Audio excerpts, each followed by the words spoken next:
The sea was a living wall of steel. Major Otto Reinhardt had seen many things in war: the frozen bodies of comrades on the Eastern Front, the burnt villages that smelled of sorrow. But nothing like this. As the mist rolled away from the Normandy cliffs, the horizon vanished beneath an endless procession of ships.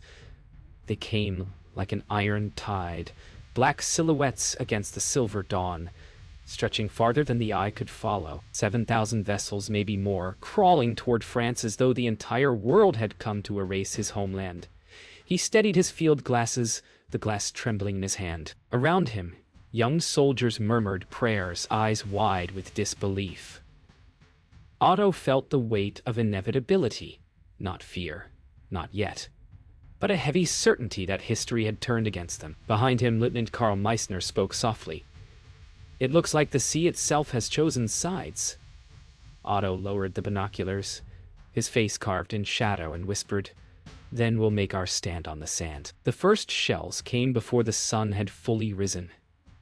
They screamed across the air like tearing fabric, slamming into the cliffs and shaking every stone of the bunker. Dust and smoke filled the air as Otto barked orders, his voice calm, but hard as iron.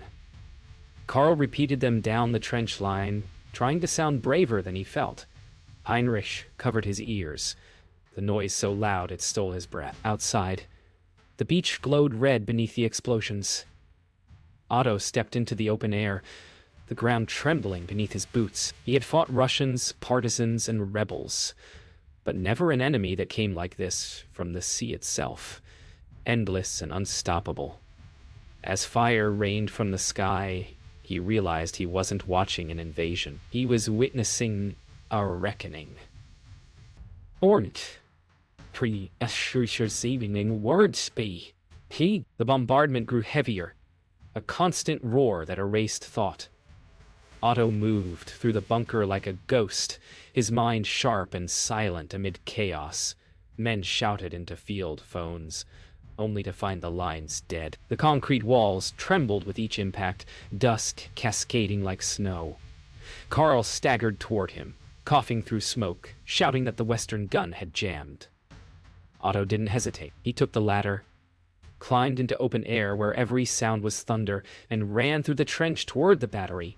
Shrapnel hissed through the air like hornets. Around him, young men, boys, really, screamed for their mothers, for orders, for anything that made sense.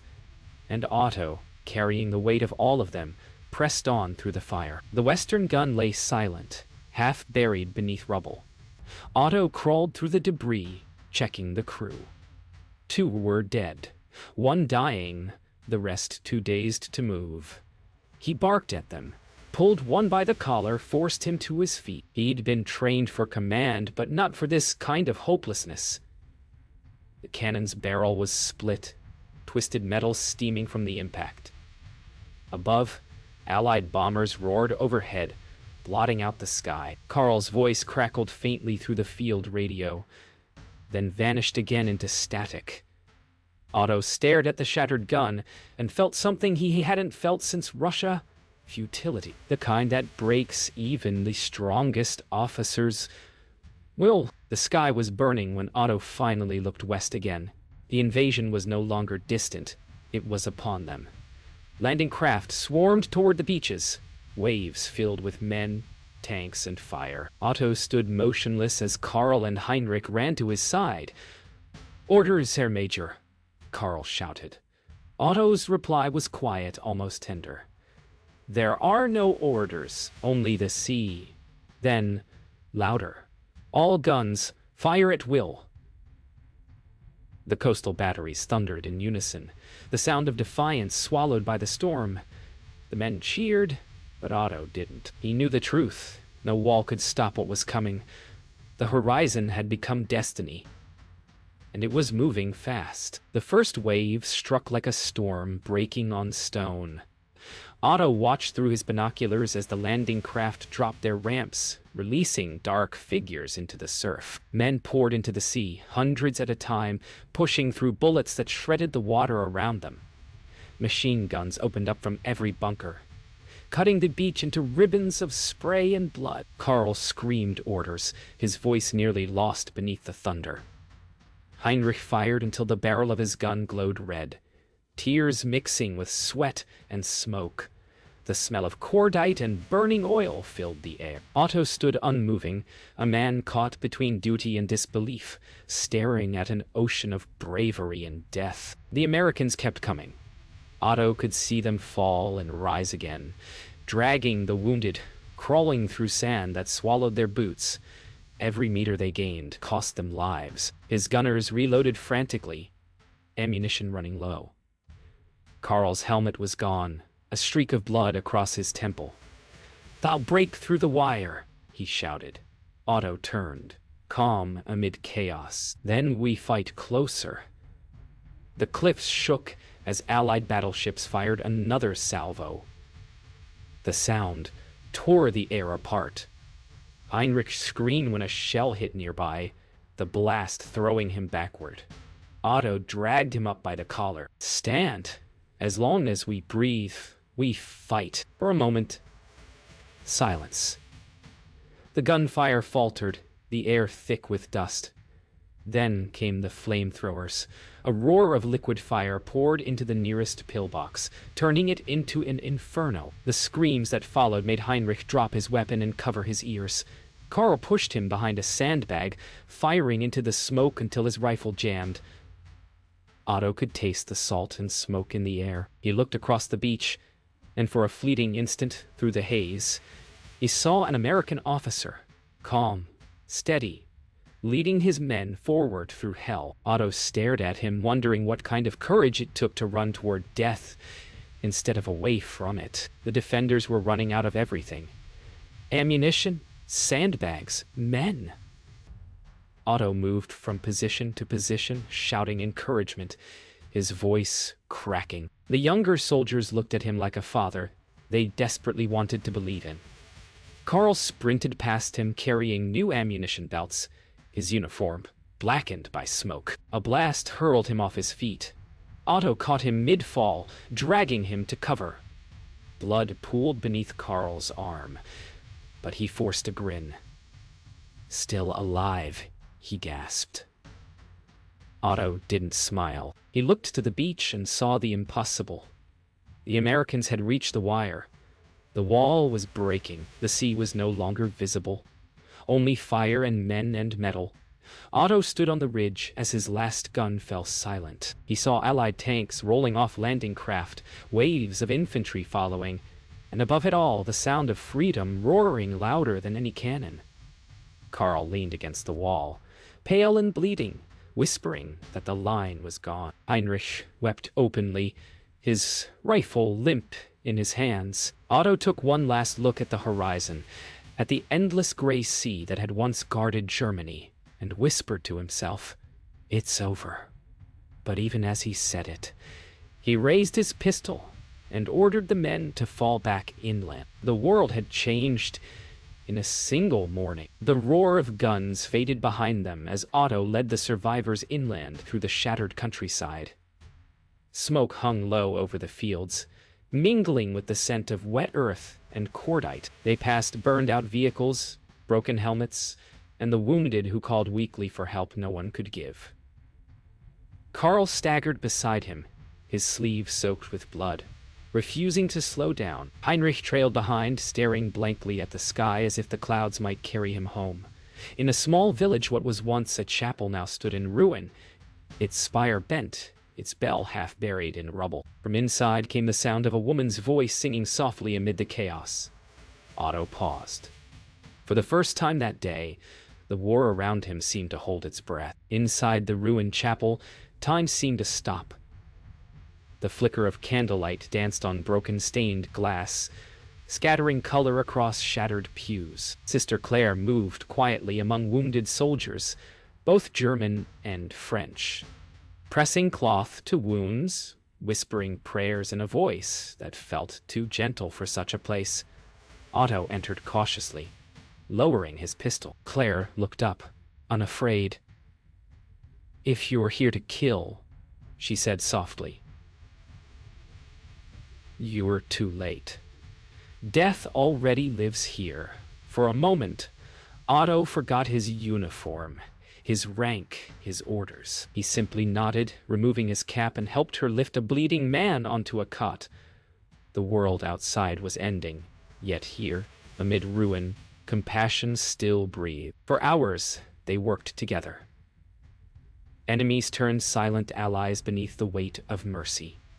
Otto tore his own uniform for bandages, his hands shaking as he tried to save a boy, no older than Heinrich. Claire's calm steadied him, her eyes carrying a strength he couldn't name. Outside, artillery thundered again, closer this time.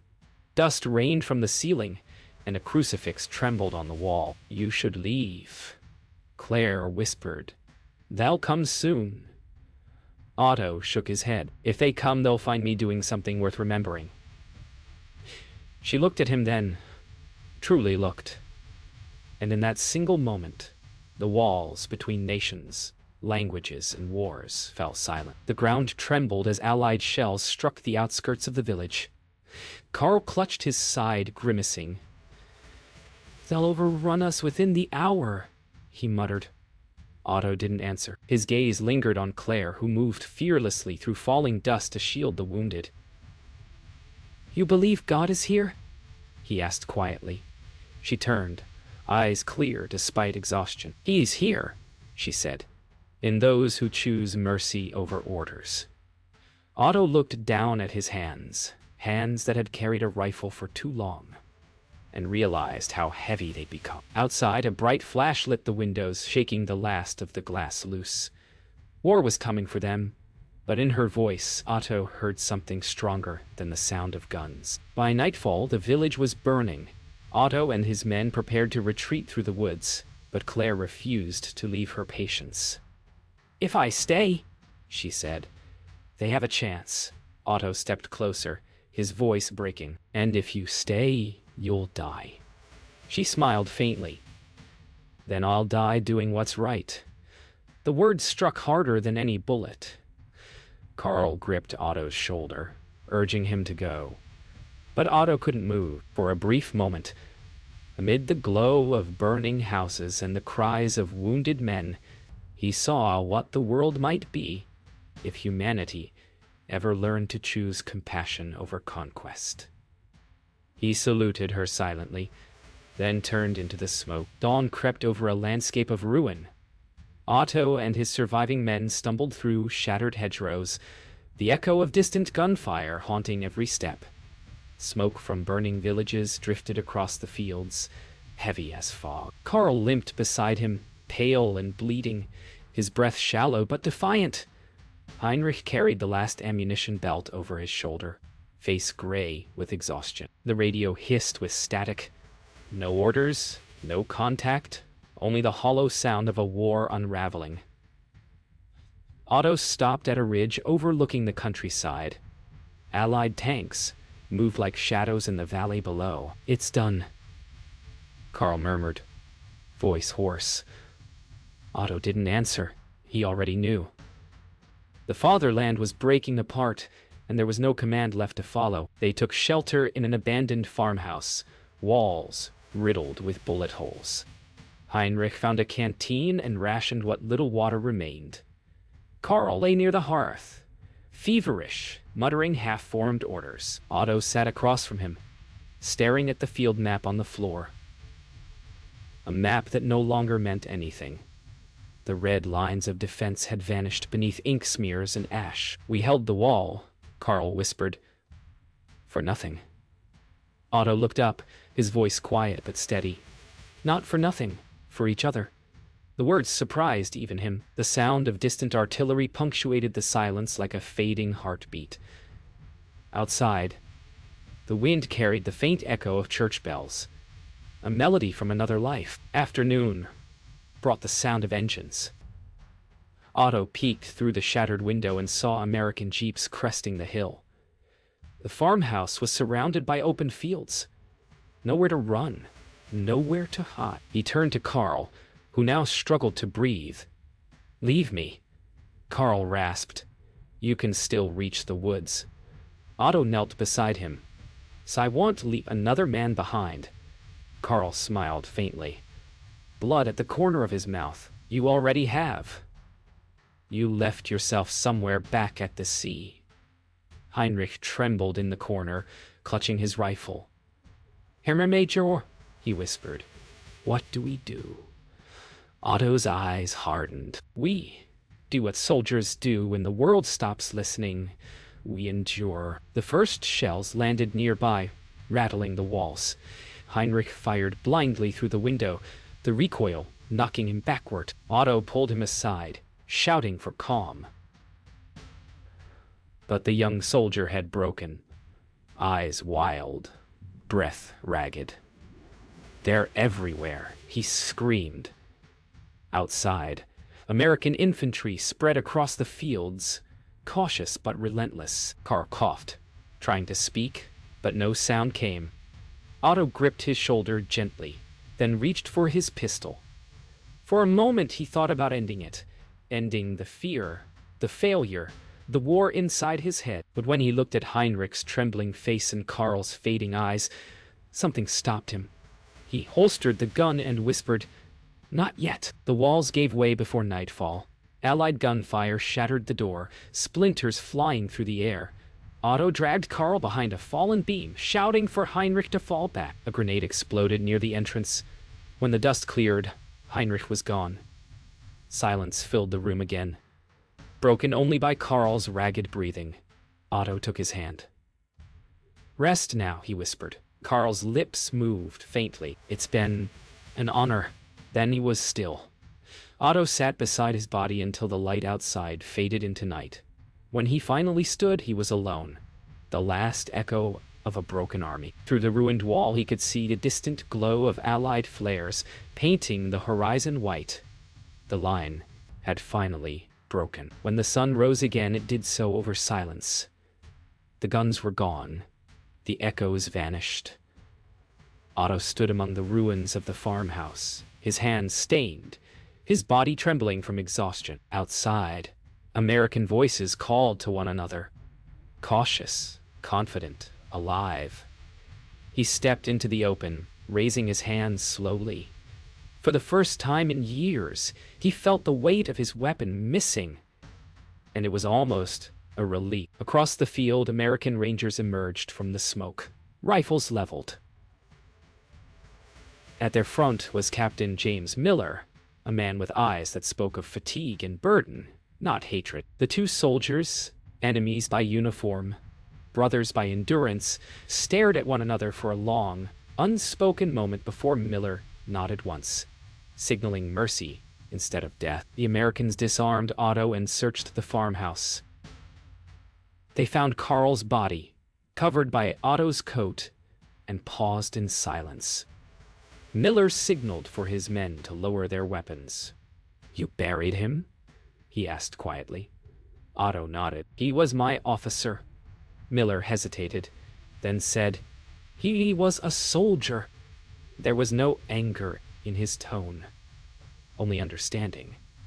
Outside, the war rumbled in the distance, but here, for a few fragile minutes, the killing had stopped. Otto sat on a broken step, staring at the ground while an American medic checked his wounds.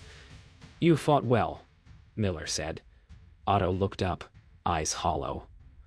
"We fought too long." They marched him toward the beach under guard. Along the way, Otto saw the price of the invasion. Fields littered with burned tanks, corpses from both sides lying together, as if war had finally forgotten to separate them. Miller walked beside him, silent for most of the journey. "You were in charge of that sector?" he finally asked. Otto nodded. "Once. It no longer exists." Miller gave a tired half-smile. "Neither does mine. We all lost something today." They walked on in silence, their boots crunching through the remnants of battle. For the first time, Otto realized that the enemy he had feared all his life looked as weary and human as he did. At the temporary Allied command post, Otto was seated in a tent filled with maps and typewriters. American officers spoke in low tones nearby, glancing at him as if trying to read the face of their enemy. Miller entered, handing him a tin cup of water. "What were you fighting for?" Miller asked after a long silence. Otto stared into the cup, then replied, "Once I thought I knew. Now I think it was fear, not faith." Miller nodded, understanding too well. "We all tell ourselves something to keep moving." Outside, the sound of engines rumbled again, signaling new battles to come. Inside, two soldiers from opposite worlds shared the same heavy truth, that victory and loss were often the same thing. That night, Miller found Otto sitting outside the tent, staring toward the sea. The stars shimmered faintly above the black water. "You should rest," Miller said. Otto smiled faintly. "I've rested enough. I only wish I had stopped sooner." Miller sat beside him. For a while, neither spoke. The distant waves broke softly against the shore, the same sea that had brought destruction now whispering like a lullaby. "Do you think it ever ends?" Otto asked quietly. Miller looked toward the horizon. "Not for us, but maybe for them." He gestured toward the medics carrying the wounded, toward the nurses working by lantern light. Otto nodded slowly. "Then let them be the ones who live." The two men sat in silence as dawn began to touch the sea again. Not as enemies, but as the last witnesses of what war had stolen. Days passed in a haze of silence and smoke. Otto sat behind a barbed wire fence, one among hundreds of captured soldiers. The camp was quiet, filled with the sound of pens scratching on paper, men writing letters they might never send. He found an old field notebook in his coat pocket, pages damp but usable. At first, he wrote out of habit, dates, coordinates, empty routine. But soon the words changed. He wrote of the sea, of Carl's final smile, of Sister Claire's voice amid ruin. He wrote not as an officer, but as a man trying to remember who he had been before the world taught him to obey. Each word was a confession whispered into the ashes of everything he once believed. He remembered the Eastern Front, the winter that froze men where they stood, the orders that demanded they hold ground, even as the dead outnumbered the living. He wrote about the way fear had become a language everyone understood, how command had stripped him not just of mercy, but of choice. "We obeyed," he wrote, because not obeying meant vanishing. But the words came slower now, as if each line drained something from him. Outside, Allied guards walked the perimeter, their boots crunching on gravel, steady, human, unafraid. Otto watched them and wondered if he could ever walk that way again. Not as a soldier, but as someone free of ghosts. One evening, as rain began to fall, Captain Miller visited the camp. He stopped at Otto's tent and motioned for the guards to stand back. "You writing reports?" he asked, half smiling. Otto shook his head. "Confessions." Miller studied him for a moment. "No one's asking for that?" Otto looked down at the notebook. No one asked for this war either. For a long time, neither man spoke. Rain pattered softly against the canvas, and somewhere far off, a harmonica played a lonely tune. Miller finally said, "Maybe writing's how we keep from becoming what we've done." Otto nodded. "Or how we face it." That night, Otto dreamed of the sea again, the same horizon he had watched on D-Day. But in the dream, there were no ships, no thunder of cannons, only calm water, endless and still. He saw Carl standing on the shore, his uniform gone, his face clean and young again. Beside him stood Sister Claire, holding a candle that didn't flicker in the wind. "You're forgiven," she whispered. Otto reached out, but his hand passed through the light. He woke with tears on his face, the rain still falling outside. He realized then that forgiveness wasn't something given. It was something earned by surviving the memory, long enough to understand it. When morning came, Otto tore the last page from his notebook and handed it to a passing guard. "For her," he said. The guard frowned. "Who?" "A woman in Normandy. A nun. She helped both sides." The guard nodded slowly and tucked the page into his pocket. Otto watched him walk away, then turned toward the fence, where sunlight shimmered through the rain. He no longer thought of victory or defeat, only of what would remain after the uniforms were gone. For the first time since the war began, he allowed himself to close his eyes and breathe without guilt. The world beyond the wire felt distant but alive, waiting for men like him to stop killing long enough to remember they were human. The war ended, but its echoes lingered. Years passed, and Normandy healed in slow breaths, grass growing where blood once soaked, laughter returning to the towns rebuilt from ash. Sister Claire walked the coast at dawn, the same path she had taken to gather water for the wounded long ago. The sea was calm now, gentle and endless, its rhythm soft as prayer. She often wondered about the German officer who had helped her that day, the man with eyes full of grief, but hands that still saved lives. She never knew his fate. Yet every time the tide carried something ashore, she felt a strange hope, as if the sea itself remembered him. One morning, after a storm, Claire found something half buried in the wet sand, a weathered leather notebook, its pages swollen but intact. She knelt, brushing off the salt and sand. Inside were words written in precise German script. Reflections, regrets, fragments of a soul trying to make sense of war. Her fingers traced the name on the inside cover, Major Otto Reinhardt. For a long moment, she stood still, waves whispering around her. "So, you did survive," she murmured, her voice trembling between sorrow and peace. As she read his final entries, tears blurred the ink. The sea had carried his story home. She returned to the old chapel, now rebuilt from stone and silence. The stained glass shone again, but the colors felt softer, not triumph, but remembrance. Claire placed the notebook beneath the altar, lighting a single candle beside it. She read one line aloud from the final page. "If there is forgiveness, it is not won in battle, but in remembering what we destroyed." The words hung in the air like prayer. She bowed her head and whispered, "You are remembered." Outside, the wind carried the scent of salt and grass through the broken fields. A world reborn but forever haunted by memory. That evening, Claire stood outside the chapel, watching children play among the ruins of old bunkers, now swallowed by grass. Laughter echoed where once there had been screams. She closed her eyes and heard the sea again, not roaring with warships, but murmuring softly, as if telling its own story. Somewhere in those waves were the ashes of orders, the bones of empires, and the words of men who had finally understood too late. Yet the sea did not judge. It only carried, cleansed, and remembered. Claire smiled faintly, whispering, "Rest now, Major." The wind answered with the sound of waves folding over themselves, eternal and forgiving. In the end, the sea outlived them all.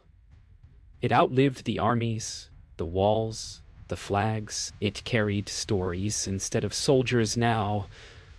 Bottles with forgotten letters, rusted helmets turned to coral, the faint trace of lives once locked in war. And somewhere, beneath its eternal surface, the tide whispered Otto's name, not in mourning, but in peace. For every life lost, another had learned to remember. For every silence, a new voice rose to tell what must never be forgotten. The sea remained, vast, patient, eternal, holding the memory of all who had come and gone upon its shores.